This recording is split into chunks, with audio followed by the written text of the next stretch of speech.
Good afternoon, everyone. This is Rob Shumay from Don't Get Robbed.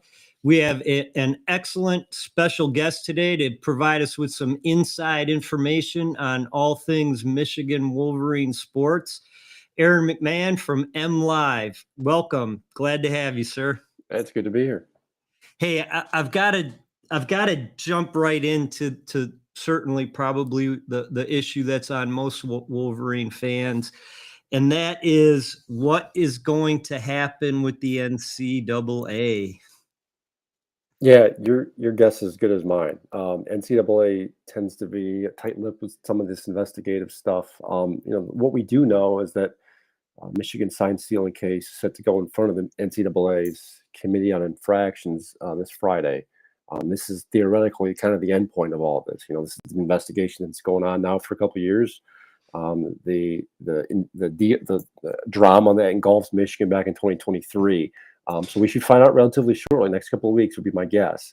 Michigan's, as we all know, Michigan's already been hammered once by the, or not hammered, but they've already been penalized by the NCAA once for the recruiting violations a couple of years back. This time it's a sign stealing stuff mainly.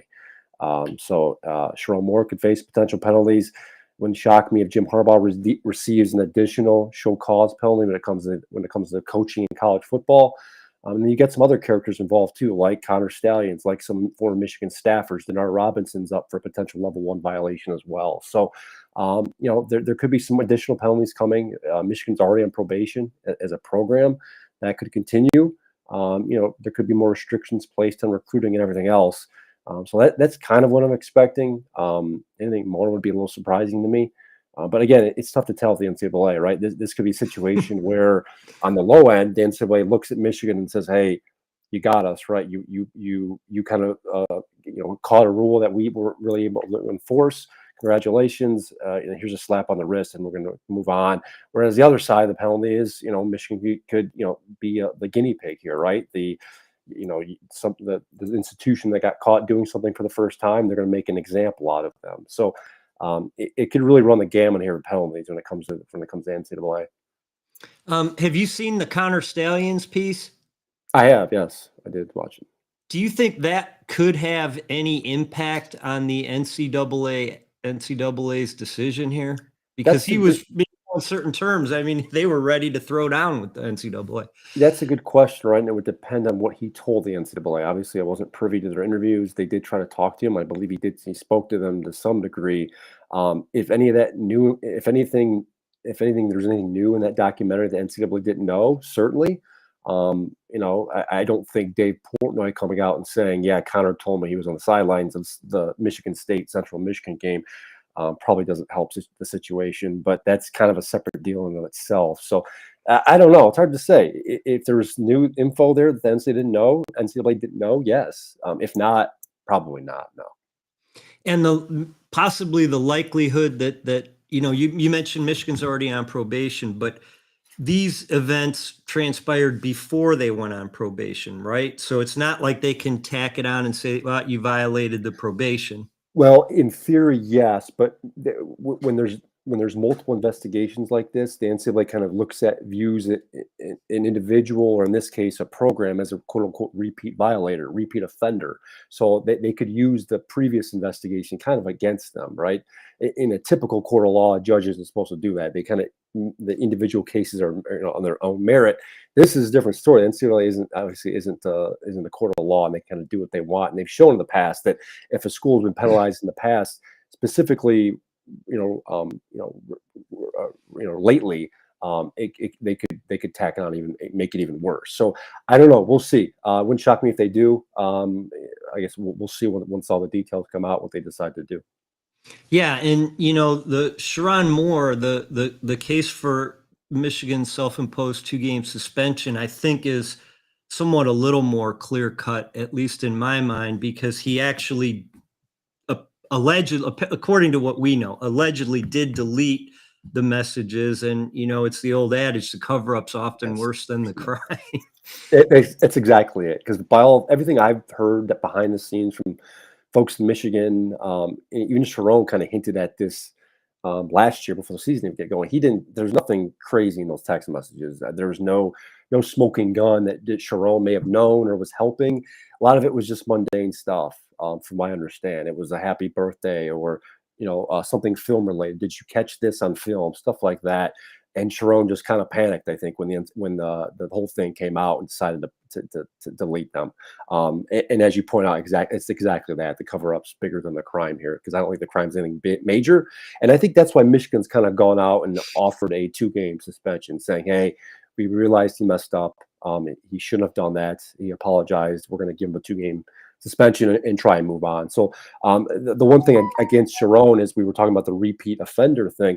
It's important to point out he's already been suspended once. He was suspended a few years ago in that 2023 season for recruiting violation. So we'll see if those work against him here as well, if the NCAA wants to make that penalty maybe a little bit bigger.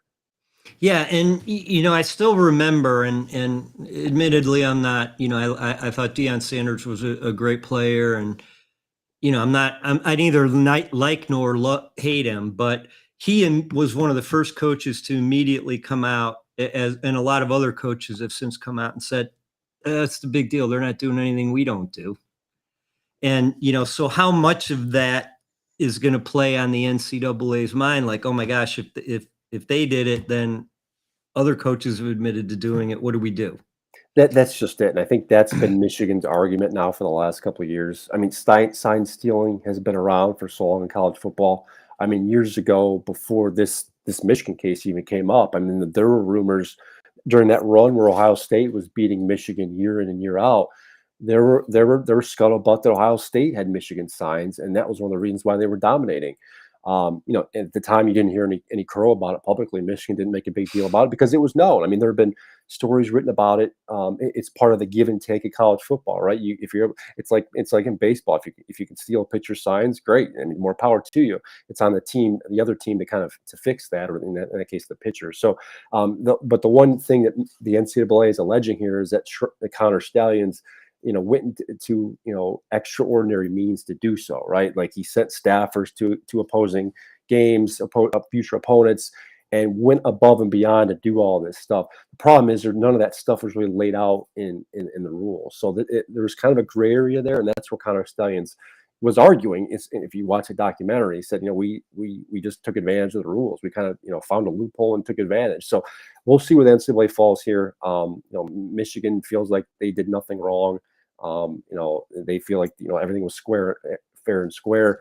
Obviously, it sounds like the NCAA feels a little differently. So I don't know. I'm curious to see how this ends. I really am. Yeah. What's your gut feeling? I think you'll probably see the NCAA come down pretty hard on Michigan. I do think an additional, suspensions are on the table. Again, as I kind of laid out earlier, I do think Jim Harbaugh will probably receive an additional show cause penalty, making it theoretically difficult for him to come back to college football. He's already facing a 4-year deal. It wouldn't shock me if they extend that to close to a decade. And that doesn't necessarily mean he can't come back to coach college football. It would make it more difficult. The school could still hire him, but they've got to go for the NCAA and make a case why he won't be in trouble again. So some more of that. I think the NCAA will probably accept Sharon Moore's penalty, maybe tack on a game or two. Where I think the hard part here is going to be on Connor Stallions. It would not shock me at all if he received a lengthy suspension from college football, perhaps a ban. I do think they want to make an example of this and prevent this type of incident from happening in the future. Yeah, he just seems like a savant, and he found something he loved and was able to apply it. But, I guess maybe there's a little bias on my part. But have you noticed any changes in the, let's say, the attitude or atmosphere of the program, going from Harbaugh to Sharon? Yeah, it's been a little different. I think the one difference is his personality, right? Jim had this cachet about him that anything he did or anything he said, people listened, they paid attention, they often acted. And that's not to say they aren't with Sharon, but he's a first time head coach. He's in his second year ever. He took over the one of the biggest programs in college football with no head coaching experience at all, at any level. So I think last year was very much him learning on the fly, and I think that was the biggest thing. You saw mistakes made. I mean, you saw mistakes made in game, decisions on play calling, or when or not to use the timeout. He maybe made some, maybe some questionable decisions on some of the coaches he hired. So you're seeing a guy, I think, learn on the fly, and I think that'll go down as time goes on.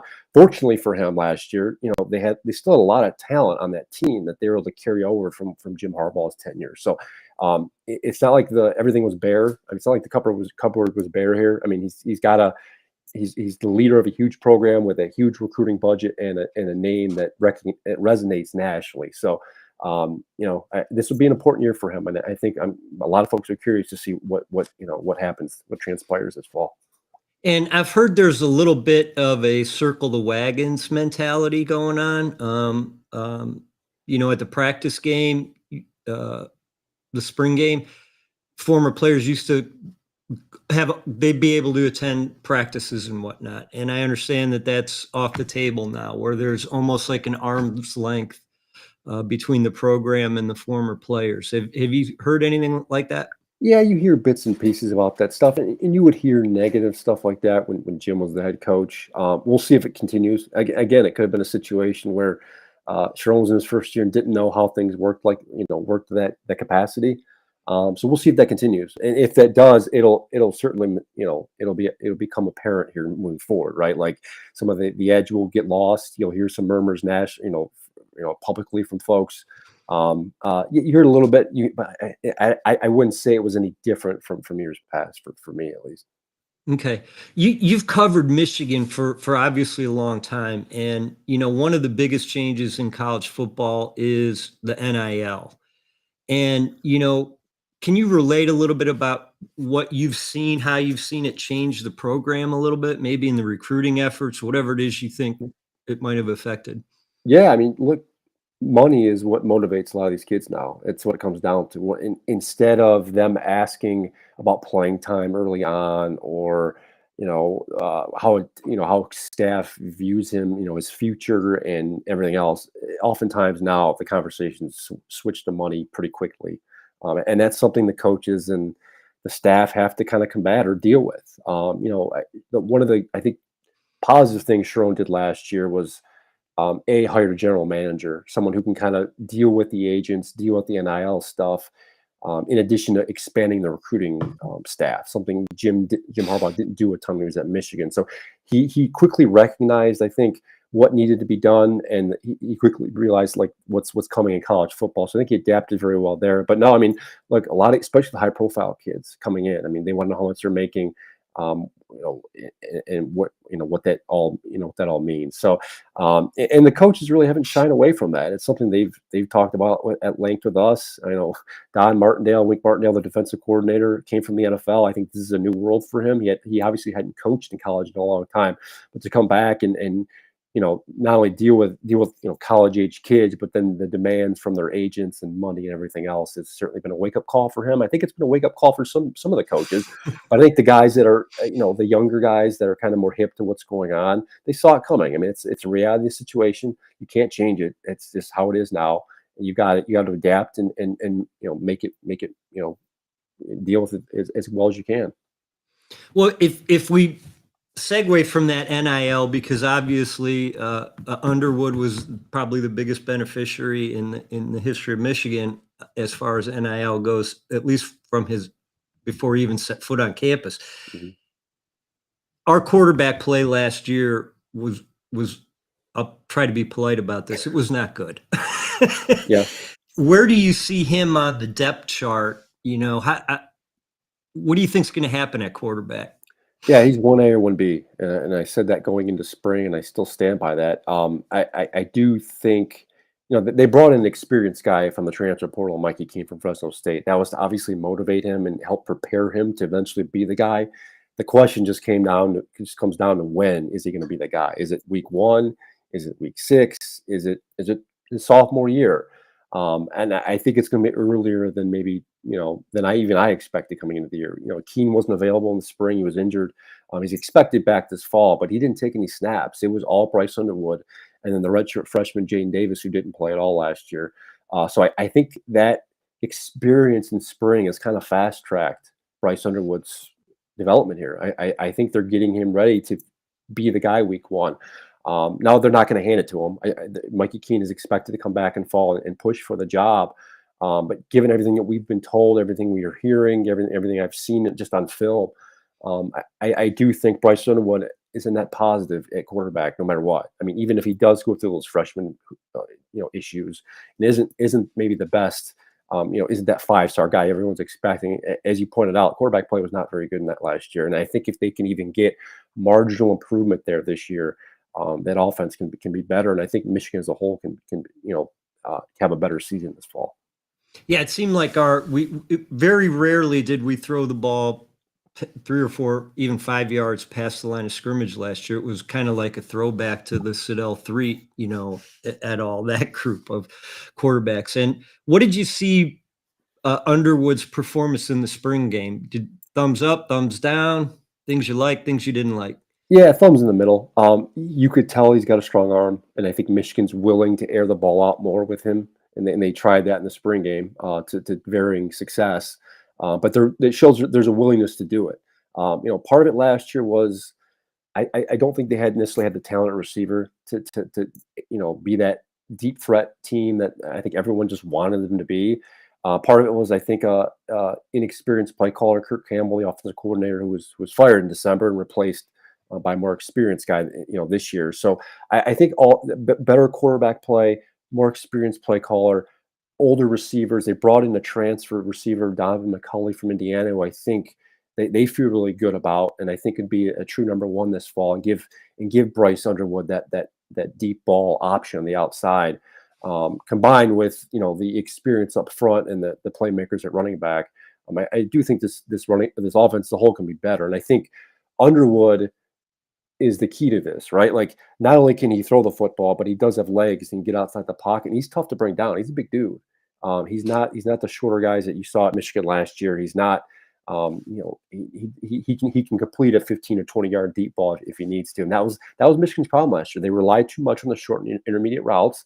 I think part of that was by design. They didn't feel comfortable throwing the ball deep.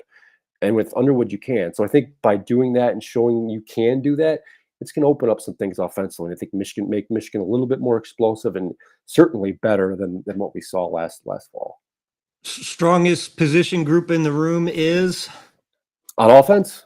Yeah, probably the running backs. And I say that cautiously because you've got an unproven guy in Jordan Marshall, who I think Michigan's really high on, and you've got a guy who didn't, in Justice Haynes, a transfer from Alabama, who didn't get much of a shot last year. He's number 3 guy, and I think Michigan's eager for him to break out. So I think the running backs have a big year, and not just running the football. I think they're going to be incorporated more in the passing game. I think you're going to see Michigan's new OC Chip Lindsey get them more involved and do some more dump offs and get them more involved in the passing game to open things up. So the running backs, I think, could be the strength. And look, I don't think, and all this talk about Bryce Underwood and the quarterbacks and the receivers. At this flip side, I don't see Michigan necessarily drastically changing its identity this year. Sherrone Moore has made it clear they still want to run the football. They still want to be a physical group, and the running backs are a big part of that. Another big part of that is the offensive line. That's another area where Michigan really struggled last year. They built their offense in the previous 3 years. Being a big physical group up front, and they didn't have that last year. They think they got a better group this year, and if all this comes together, Michigan can go from, I think, being one of the bottom of the barrel offenses in the Big Ten and nationally to middle of the pack at the very least. And I think, assuming they can get there and bring back with the defense, I think that it could make them theoretically a 9 or even a 10-win team given the schedule. How do you think the defense is going to be? I mean, I think last year the defense was much better than people thought it would be going into the season, and I think they carried us most of the. No doubt. And I think they got better as the season went on. I think Wink Martindale deserves a lot of credit because he was getting a lot of flack early in the year. And look, some of it was deservedly so. They were blitzing a ton. I think he was maybe over-reliant on some of the guys up front. But they adjusted well, and I think they realized, midway through the year, like, hey, this team is going to be carried by the defense because the offense clearly couldn't move the football. They were having trouble scoring points. Mm-hmm. So I'm quietly bullish on this defense. They don't have the headline names, right? There is no Will Johnson, Josiah Stewart, the number 1 edge rusher, is gone. Obviously, Mason Graham, Kenneth Grant are gone, but I think they have enough talent and depth to get it done. And this is we've heard this a couple of times now from players and even coaches. And I agree with it.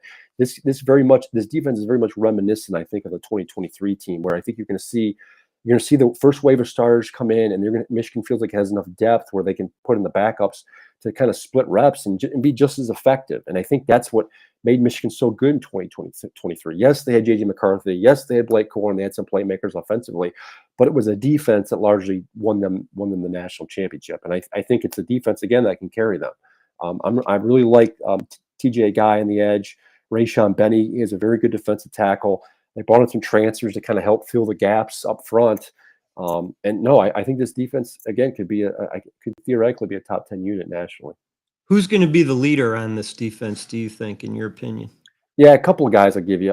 Ernest Hausman, one of the inside linebackers. He's now in his senior year, third year at Michigan, former transfer from Nebraska. He's really, I think, found himself and kind of, immersed himself in the Michigan culture and the way of doing things. And he's quickly established himself as that leader type. And then Rayshawn Benny, as I mentioned earlier, we've spoken to him now for a couple of years.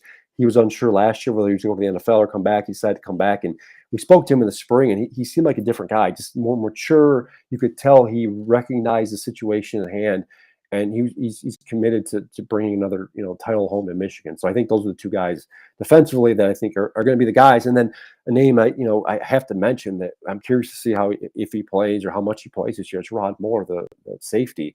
He's an all Big Ten guy a couple of years ago, towards ACL last year in spring practice, missed all last year. If he can get healthy and be even most of what he was a couple of years ago, he's an all Big Ten caliber defensive back, and I think Michigan could totally use him on the back end. And he's a voice that I think many of the players on that side of the ball look up to as well. Yeah, I think that's an excellent point. I think he is the forgotten guy, right? Because he wasn't there last year, and I almost forgot that he came back. So thank you for pointing that out again. We'll switch over to basketball in the time we have remaining. Wow, what a transformation Dusty May has done in just a short time. What do you think of the upcoming team? It's going to be good. You can look at any Dusty May team over the last couple of years, and you can tell he knows how to build a roster. He knows what it takes to win in whatever conference he's playing in. You saw that last year, right? Michigan had its lulls, he had its highs, but they had enough talent to get through all that. And I think that's the case this year, even losing Danny Wolf and some of the key guys they had last year. I think Yaxel Lenenborg, the transfer they just brought in from UAB, can be a difference maker. He can be an all Big Ten caliber player. And I think at the college level, all you need are one or two stars or guys that can make a difference. And I think he's that guy. So, I think Michigan went from a Big Ten contender to a national title contender with that recent addition. Was that surprising that he backed out of the draft? It's a good question. I used to cover the NBA, so coming into that decision, you kind of knew what he was looking for, right? He said it openly. He wanted a guarantee from an NBA team that would pay him, right? Like we talked about NIL earlier. He was pretty open in what he wanted. He wants to play basketball, and he wants to get paid doing it. And whether that happened in the NBA or was going to happen at Michigan, he went through the combine process. He spoke to teams. He did the drills. He did everything in Chicago. And the feedback he got was basically uncertainty, right? Like he was looked at as kind of a late first round, early second round prospect. And that's not necessarily the area you want to be in, right? Those second round guys usually end up with two-way deals with the G League, and there's no guaranteed pay there, and you don't know what your future is going to be like. Whereas coming to Michigan, he's getting paid, from my understanding, high six figures. NIL.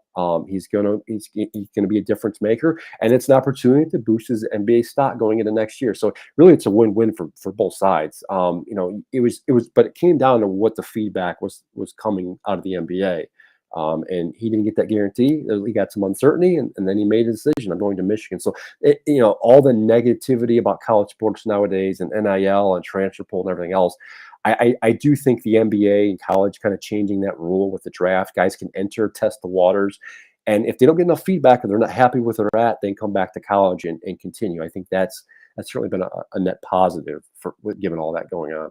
Yeah, that's certainly one area where you would have to say that the NIL benefits certainly him and probably other people. But What do you think the limit is for him in the upcoming season?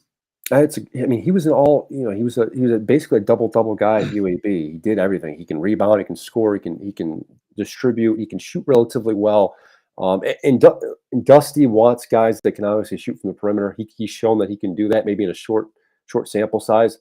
My guess is he's going to uncork him a little bit more, let him shoot more from distance, and distribute the ball more. So, the sky's the limit for especially a place like Michigan, right, where we know how Dusty wants to play. They want to get up and down the court. They want to shoot threes. They want to play that high flying style of basketball. And it should open things up. And he's gonna be able to play. He's playing on a regular basis against better competition. He was at UAB, not a knock at UAB, Conference USA, and everything else. But you're going to see how good he really is here. It may take him some time. We've seen transfers kind of slowly work their way in, or assimilate. But we'll see. He's going to be a difference maker, and I think there's no doubt about it. It's just a matter of how much and what Michigan get out of him by the end of the year. While he's grabbing the headlines for the team, who else do you see that is going to help carry the team when he doesn't? Yeah, it's a good question. They've got some, they've got some playmakers that were on the team last year. It's a good question because Dusty said coming into the offseason, he felt good about where they were. Knew what he had. He feels comfortable in, with the guys coming back. LJ Cason's probably a guy I'm curious to see. He was a freshman last year. He's a point guard. He's probably going to be holding out, carrying up the ball quite a bit up the court. He's a guy I'm looking to because I think when you have good guard play and you can complement that, I think that goes a long way, especially in tournament settings like the NCAA. So LJ Cason's probably a guy I'm watching this year. Any surprises in the departures from the team? Not for the big guys. No. I mean, Danny Wolf was expected to go. Yeah. Trey Donaldson transferred. I mean, that is what it is. You're going to get those guys. It seems like year in and year out. Not really. The guys that I think were expected to leave left or went to the NBA draft. And they brought back a nucleus I think they're happy with. They do get Will Shetter back, kind of the guy that was the glue of the team. Yep. No, not really. Vlad Golden was expected to go as well, and he's out of eligibility, I believe. So right. No, not a ton of surprises. So you see them obviously if they're a Big Ten contender, if they're a national contender, they're a Big Ten contender. Can't wait to see that team on the field.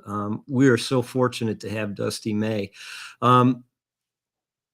Aaron, you're with MLive. Anything you want to promote with respect to MLive and things you're working on, things we might expect to see there when we check you out? Yeah, we're at mlive.com/Wolverines. Slow period right now. We'll get things going again in the fall. We're working on stuff from Bryce Underwood. That was kind of the offseason storyline football wise, as I'm sure you're aware, just the money he was getting paid. Yep. And just everything around him. We have the Wolverine Confidential podcast. We do once, twice a week, more obviously during the season, less now. We're on Spotify, Apple, all the main outlets. Awesome.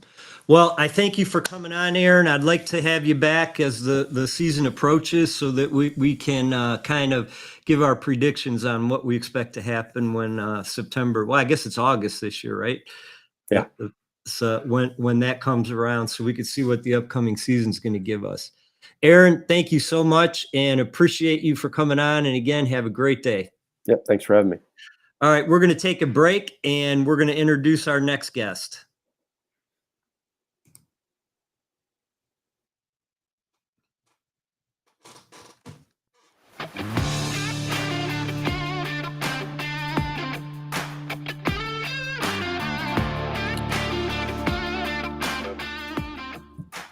Hey, Joe. Hey, how's it going? Good. I'm going to cue the music out here. And Having trouble hearing you a little bit. okay. All right, there we go. Hey, Joe, how are you? Doing real well. Awesome. Is my camera not working or are you just not having it on? Camera's not working. Huh. Let's see. Oh, now I got your initials. Anyway, while you're sorting that out, Joe, you have a long history with Cleveland sports, particularly the Guardians. Mm-hmm. What's your take on this team so far? It seems like a little bit of a roller coaster ride. Yeah, and as we sort of kind of expected, a little bit of a step back from last season when they were, hot out of the gate and just sort of rode that momentum all season into the playoffs at the end of the year. I think they're relying on some guys at the bottom of the lineup, guys like Gabriel Arias, guys like Nolan Jones to sort of produce with a little more consistency. And that's not happened yet. And once those guys sort of figure things out, that they'll be also against a pretty tough schedule early on the first 2 months of the season. They've really faced some of the elite teams, not only in the American League but in the National as well. So it's a combination of the scheduling, a little bit of a expected regression, and really some new guys and new roles that are need to do a little bit more than what they've done so far. The offense, when you look at the rankings, whether it's WAR, whatever statistic you like to look at, outside of Quan and Ramirez, boy, there's a big drop off there. And I think it makes it so much more amazing as to what Ramirez is able to do in a lineup like that. Yeah, I think you're seeing why he's a perennial MVP, contender every year. Maybe not necessarily the at the level of an Aaron Judge, but a guy who does so many things so well, not just at the plate, not just the power and the hitting for average, but once he's on base, the way he runs the bases, the way he plays defense. I think it's a young team still, and they take their cues from him, and he's been effective. This is again another career setting pace for Jose Ramirez in terms of the home runs, the stolen bases. He's got his heart set on 40-40 again, and it's going to take a little bit of an effort. But he thinks he can get 50-50. He thinks he can get 60-60. That's how this guy thinks. Is he the most underappreciated player in baseball, perhaps? I mean, that's been the talk and the narrative. Aaron Boone last year before the ALCS said he was sick of hearing about how underappreciated Jose Ramirez is. I think everybody in baseball sort of appreciates him. I think if he played in a bigger market, you'd hear about him every night, sort of the way you do Aaron Boone and Shohei Ohtani. I'm sorry, Aaron Judge and Shohei Ohtani. But I don't think he's underappreciated by people in baseball circles. I think he's less widely known because of where he plays and because he doesn't attract or demand the spotlight the way some other guys do. You read my mind. I was just going to ask you how much of his personality of just, keeping quiet, going out, playing hard, and being a good teammate, how much does that hurt that stardom, if you will? I mean, if you go back to the incident with Tim Anderson, if you go back to the fight, the very popularized and played over and over again, and they were printing T-shirts the next day about it. Jose Ramirez wanted nothing to do with any of the talk about that. He's very, very humble and very, he wants to play the game the right way and be thought of as somebody who does things the right way. He reached out to Tim Anderson so many times to try and say, hey, are we good or whatever? And Anderson wants no part of that. And that says more about Tim Anderson, I think, than it does Jose Ramirez. But that's kind of what we expect. The people who see him every day and cover him and watch and appreciate what he can do on a daily basis, they knew right away that this was not something that Jose wanted to make sort of a big part of who he was. How big of a boost will the Indians get with the return of someone like Shane Bieber? I think the Guardians are definitely eager and anticipating this. We talked to Chris Antonetti on Sunday after Bieber made his first rehab start in Arizona for the Complex League team out there, and they have video feeds that reach the Progressive Field. So as the guys were in the clubhouse sort of milling about, the Bieber's game was on in the clubhouse, and everybody stopped and watched for those two 2 1/3 innings or 2/3 innings, however many. I mean, he struck out 5.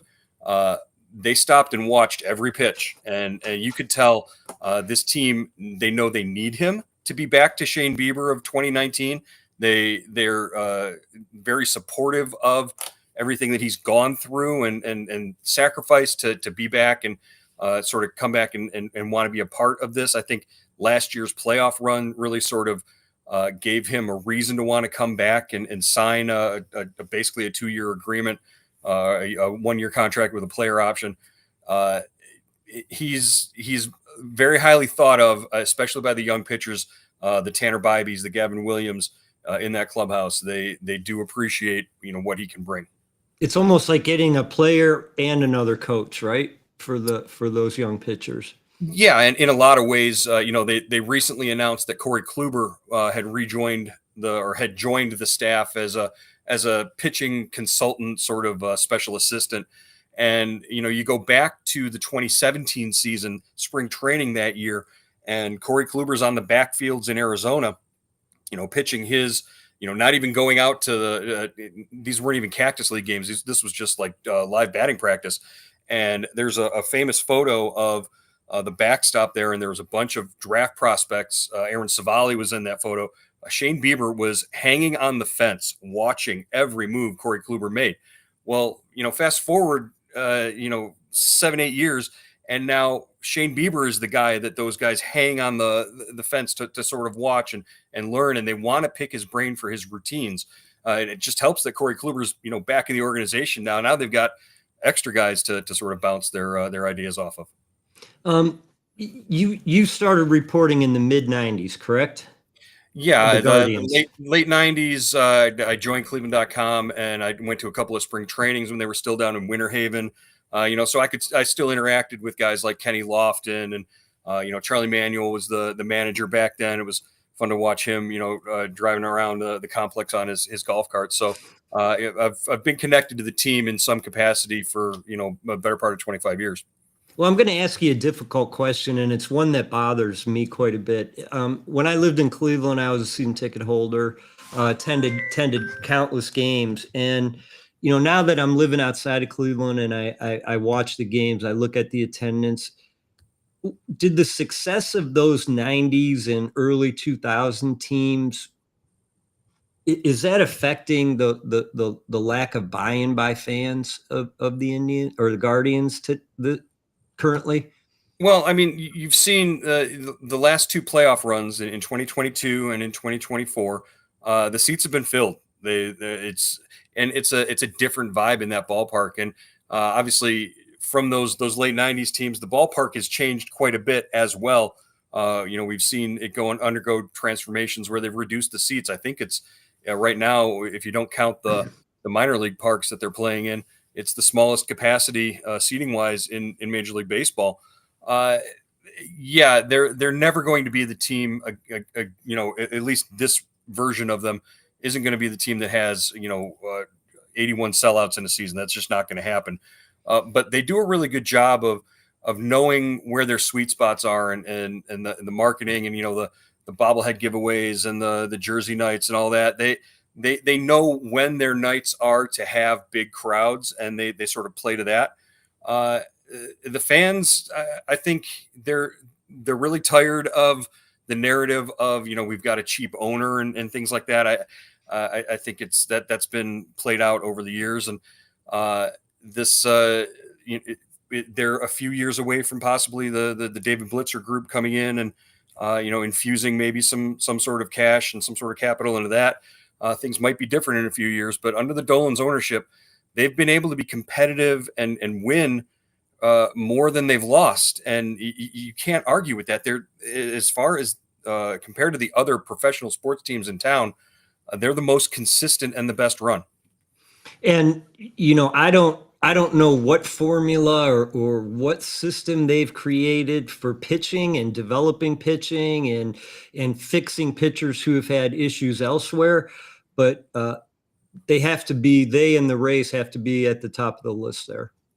I would say that their fabled pitching factory has produced a lot of viable options at the major league level, but they don't stick around very long. We've seen guys like Mike Clevenger, Trevor Bauer, when it comes time for those guys to have their payday, it's sort of adios, and we've got 3 or 4 guys coming, the next wave of guys. I remember 2 years ago it was Tanner Bybee, Logan Allen, and Gavin Williams, referred to as the next wave, after that famous 2016 draft class that sort of set the bar with Shane Bieber, Aaron Savali, and Zach Plesac, who fell off precipitously. And how many times was the front office wrong on letting the pitcher go at that point?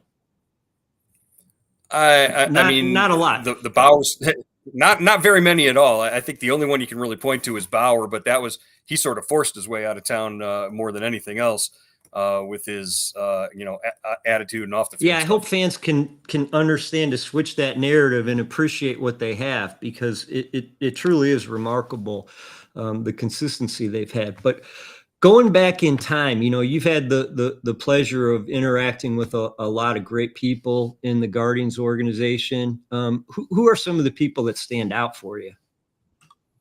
I think top of mind right now, and very appropriately at this point, Tom Hamilton, their great play-by-play guy, who's won the Ford C. Frick Award this year, and he's going to be going into the Hall of Fame.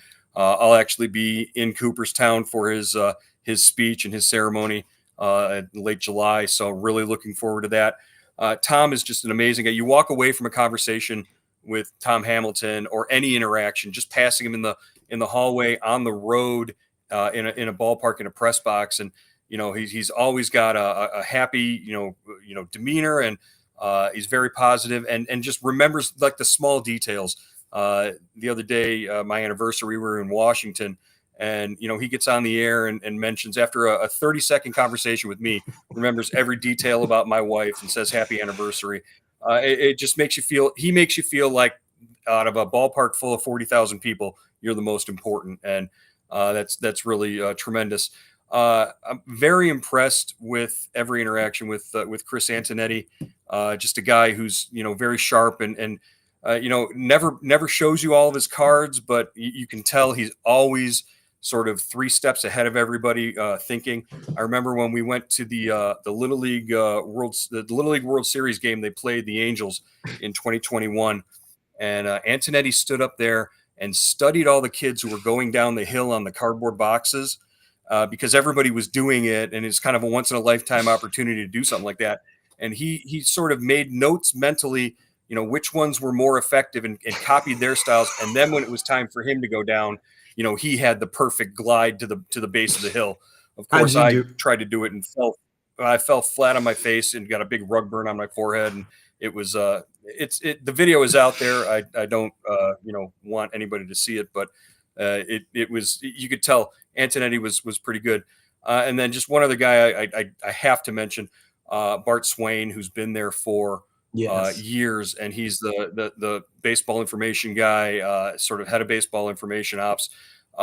Anytime a reporter needs something or has a question, even if it's the tedious asking for the 5,000th time some sort of statistic or something, he's always able to provide that, and if he doesn't, then he gets you the information you need, and always make sure you're taking care of his staff. Court Tripp, Austin Controlis, these are guys who we rely on every day, and you can tell why this organization is a consistent winner. It's because the people that are in charge, they're top of their game.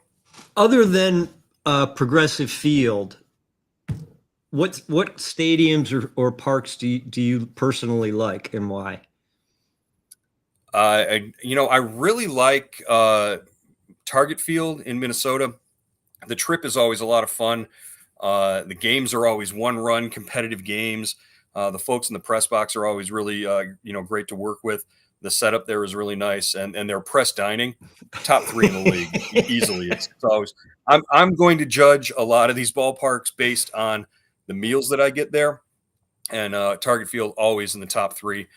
San Diego was a lot of fun. Petco Park, just a great experience covering a game there. I did San Francisco it was used to be Pac Bell Park. I don't Yeah. know what the sponsor is now, but you walk in and the whole place smells like garlic fries. It's just garlic fries from wall to wall. And the worst part about that place was the parking, but and their press dining wasn't all that great. And as much as I hate to say it, Yankee Stadium is sort of one of those, iconic sort of places. And even though it's a new version, their press dining probably number one in the league, and just being there in the atmosphere is great. Wasn't a huge fan of either Fenway or Wrigley when I went there, and probably Marlins Park in Miami, probably the three bottom places. Yeah, the Marlins. It's sort of sad when you're there. Depending on who they're playing, more than half the fans are rooting for the other team, and it just kind of a sterile atmosphere there. I don't know. And I mean, there's nothing around the park. It's in the middle of a neighborhood. There's nothing to do once you leave the gates. Except get the heck out of there. Hard. Yeah, so definitely. If I understand, you have votes in a lot of the key awards with the Baseball Writers Association, and soon you'll have the vote for the Hall of Fame. Is that right? In 2 or 3 years? It'll be the class of 2028 will be the first one that I'm eligible to vote for. I'd like to. So yeah, I started voting on awards like Rookie of the Year and Manager of the Year, and I voted on I think the last 2 Cy Youngs. So every city gets 2 votes or every chapter gets 2 votes. So in Cleveland, we have 2 for Rookie of the Year, 2 for Manager of the Year, 2 for Cy Young, and 2 for MVP. And we usually divide those up against among the reporters who cover on a regular basis. So like guys like Paul Hoynes, Zach Meisel, Ryan Lewis from the Beacon Journal. That's how we divide that up. And one year I might vote for Rookie of the Year. I think I voted for Shohei Ohtani his rookie year. And then, the way that the Cy Young Awards have been going the last couple of years, it's been unanimous votes. So it's almost like you're hedging against, hey, is everybody going to vote for this guy? I might as well. I kind of have to. But last year was Tarek School was kind of obvious. Yeah, that was amazing. So let me ask your opinion. Just I know it has nothing to do with the Guardians. This incoming Hall of Fame class, is that how you would have voted or put all the people in? I mean, I think Ichiro is a no-brainer. I mean, if my camera were working, you could see the Ichiro bobblehead that I got from Seattle when I was out there when they inducted him into the Seattle Hall of Fame, and he's holding 3 Silver Sluggers and 13 Gold Gloves or whatever he's got. You can't not put him in. The fact that he wasn't unanimous is a travesty, and I think that the ballots should all be public. To sort of hold guys accountable for something like that, because there's some angry Yankees fan out there who wants, Mariano Rivera to be the only unanimous guy. I thought it might have been a Cleveland writer after Ichiro said some not nice things about the city. Well, yeah, the line about if I ever say I want to play a game in Cleveland, I'm lying, so you should punch me in the face. I think that's a great one. But, it's funny. Ichiro missed being a unanimous Rookie of the Year because of the vote of one of the Cleveland writers that year, Chris Assenheimer from the Chronicle Telegram. He voted for CC Sabathia. And in a vacuum, a vote for CC Sabathia that year for Rookie of the Year was completely legitimate. CC was very deserving of being a Rookie of the Year. It's just that when you're on the ballot against Ichiro, it's, the other guy deserves that first place vote.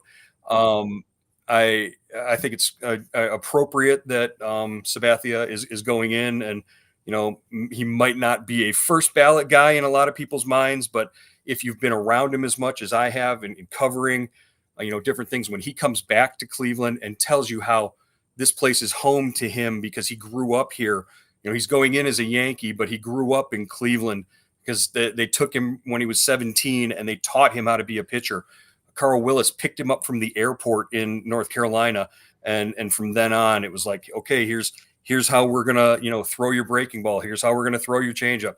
yeah, I think just those two guys alone make this class, so worthy and so, one of the best in a long time. What did you think about the decision to admit Dave Parker? Now, before you answer, I will say that growing up, I always loved the number 39, and I loved the Cobra, even though I batted right-handed, not lefty. But given his history and the fact that writers have decided not to vote for people, with the steroids, how do you feel about Parker getting in?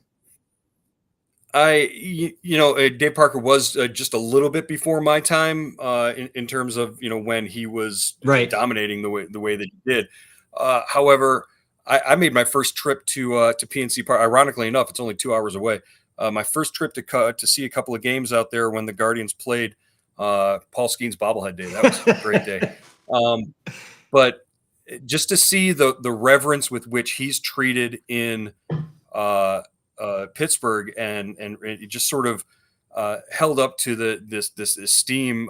You're talking about a town that had Roberto Clemente, one of the greatest of all time out there. He's, yeah, and Willie Stargell. It just obviously, I thought, if somebody's going to get in from Pittsburgh and that's sort of, held so closely to their hearts, I think, it's very appropriate. And it can't all be Dodgers and Yankees getting in every year. Come on, man. It's vote for some of the small town guys. That's sort of my take. Well, I think, to me, again, I'm on the far outside, not somebody close to the inner workings like you, but it would seem that at least from the Veterans Committee, there's going to be a willingness to overlook some of,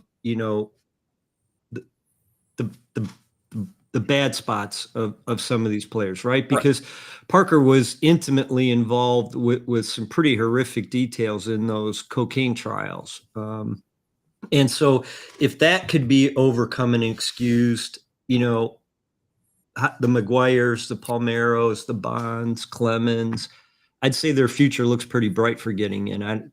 Would you agree or disagree? Yeah, and the thing that bothers me about that is while we're distracted by all, Palmeiro, McGuire, all those guys, Clemens, Bonds, they're all going to have their opportunity somewhere down the line. I just hope that it doesn't interfere again with a guy like Kenny Lofton, who got steamrolled out of the balloting in his only year on of eligibility before he fell off because he didn't get enough votes to stay on. I mean, this was a guy who at least warranted a longer look than 1 year. And, now if those guys come up in the Veterans Committee conversations and Kenny's there and he's so deserving, my fear is that he gets steamrolled again out of that. And this is a guy who deserves to be strongly considered. If not, he has the numbers to be in there. Anyways, if you put his numbers up against Ichiro's, they're actually comparable. It's startling how much they really are. So I hope that all of the obfuscation of that steroid era's guys doesn't get in the way of a deserving guy like Kenny getting in. And Omar Vizquel, you might say the same thing about that, I might, but then there's a whole different can of worms with Omar to deal with, and that's that might take just as long as the steroid guys to deal with allegations and sort of non-disclosure agreements and things like we that. won't go into that. Don't want to even get into that. No, earlier not. You mentioned Tom Hamilton, and I don't think there's forget my bias. Listening to Tom Hamilton call a game on the radio is incomparable. And it's nice to hear that somebody who like the Vin Scully's, he's able to make you feel like he's your buddy, right? And so for you to relate a story that he's just like that is fantastic. And I wanted to ask. Yeah, it's not a game, it's not a show, it's not a front. That's genuinely who he is. And I'm sorry I didn't say it as eloquently as you.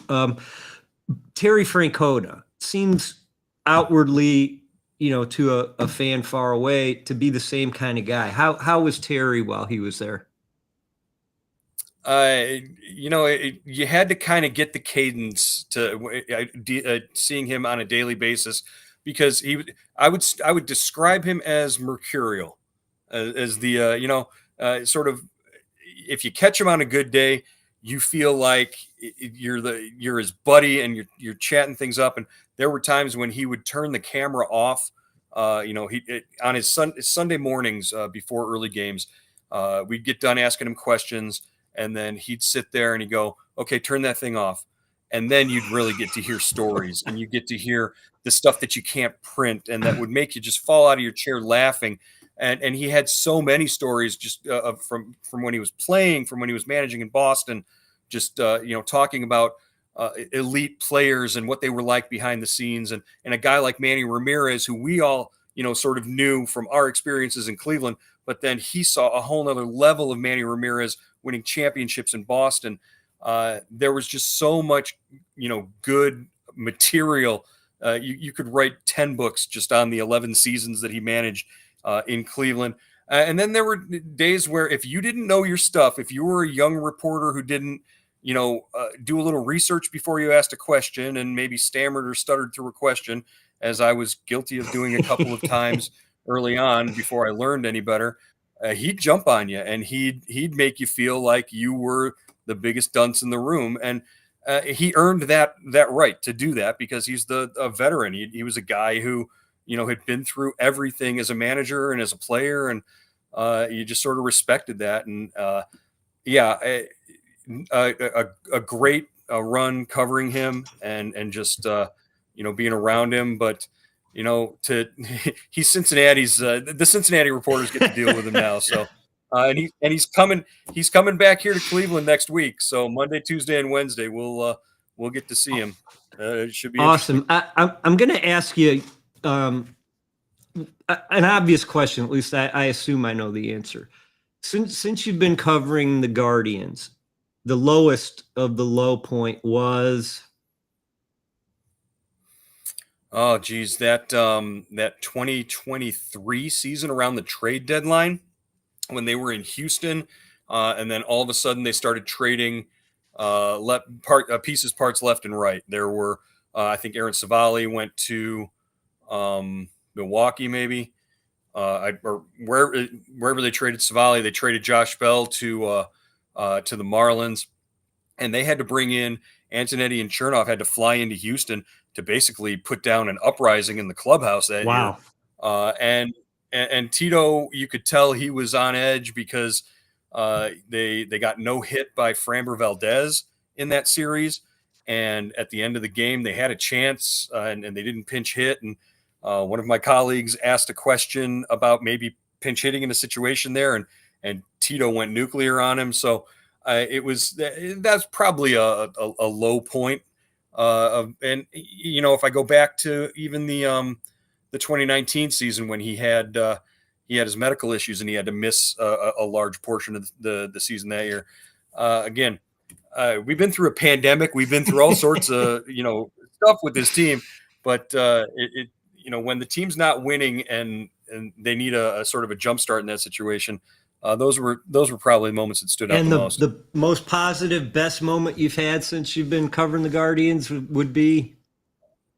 I'll tell you, the home runs, the game-winning home runs by Oscar Gonzalez in 2022 in the wild card game off Corey Kluber, John Kenzie Noel last year. Those are electric, earth-shaking. You can feel the ballpark swaying back and forth when that happens. Nothing better than the electricity in that ballpark when it's sold out for a playoff game. I compare it to the Rajai Davis home run. I was there in Game 7 of the World Series, and that moment took my breath away. Absolutely one of the highest points. And even the following year in the 2017, the 22-game winning streak, when Jay Bruce hit that walk-off double in a game that they were not going to win against Kansas City, and then they come back and win that game. Those you don't leave the ballpark walking out the door. You glide to your car. That you're just on you walk out thinking, boy, I wrote some of the best stuff, the best material I've had in years, and you float. It's amazing. It is. So Before I let you go, Joe, two things. First of all, you have a podcast, right? Cleveland Talking Baseball. Why don't you tell us a little bit about that? Yeah, every day, 5 days, weekdays during the baseball season, actually all year. Paul Hoynes and myself. Paul Hoynes, as much as Tom Hamilton is a Hall of Famer, Paul Hoynes, finished 9 votes short last year of getting into the Hall of Fame. We're going to correct that this year, and come December, Paul Hoynes is going to be in the Hall of Fame, elected by the baseball writers. That's my only goal as a professional right now, is to get that man in the Hall of Fame, because he 43 years on the beat. Well, you'll be deserves it. attending Take that back-to-back 40 Hall of Fame ceremonies then, right? Hey, you know what? Sign me up. I'll make the drive to Cooperstown. I don't care. Paul Hoynes, 43 years on the beat. All the knowledge of everything that's gone on during these great Cleveland baseball runs. I talk to him for 20 minutes a day, Monday through Friday. We have a podcast that we post, and it's just learning from him and hearing the stories and the stuff that he's forgotten. That every once in a while I'll mention a name or say something that sparks a memory, and then all of a sudden he goes and gives you just the backstory about this. And 9 times out of 10, it's hilarious, and you're just falling off the chair as you're listening to him talk about it. So Paul and I talk Cleveland baseball 5 days a week, and the podcast usually goes up around noonish. 20 minutes. It's an easy read while you're doing your while you're on your treadmill or whatever you want to do. On Spotify. Available anywhere you get your podcasts: Spotify, Apple Podcasts. There's pretty much anywhere you can look for it. And before you go, where does this team end up? Do they hold on to a wild card berth? I think that's the ceiling, I think, for this team. I don't think they're going to race past the Tigers. I think the Tigers are actually in the position that the Guardians were in last year. I think maybe a little bit ahead of schedule and getting there and dominating. They have some of the best pitching in baseball in their rotation. So yeah, I think the Tigers win the division. I think the Guardians contend for that wild card, and it comes down to the last couple of weeks of the season whether or not they're going to make it. In my preseason predictions, I said that I thought they wouldn't, but I also thought that the Royals would be a lot better than they are right now, and they still have time to get together. So I think I have the Guardians at about 3rd place in the division. Yeah, the Royals are proving the problem of being too dependent on 2 or 3 people on offense who aren't named Steven Kwan and Jose Ramirez. Yeah, and Bobby Witt has, he had a great season last year. He's had a little bit of a regression. It's to be expected, yeah. But there's so many good shortstops in the division. Carlos Correa is still a great shortstop when he's healthy, and he could help the Twins, but they're kind of a mess right now for a bunch of different Lewis reasons. in an 0 for 30. I don't know if he got a hit yesterday, but 0 for 30. And Pablo's going on the IL with the lat strain. So, yeah, that's definitely a big blow for them. Joe, I could sit and talk baseball with you all day. I know I kept you a couple minutes over. I hope that we can reconvene later in the season to see how your prediction comes out about the wild card Guardians. Yeah, and anytime, just hit me up. It was a pleasure talking. Awesome. Have a great day. I appreciate you. And so long, everyone. We'll see you next Wednesday.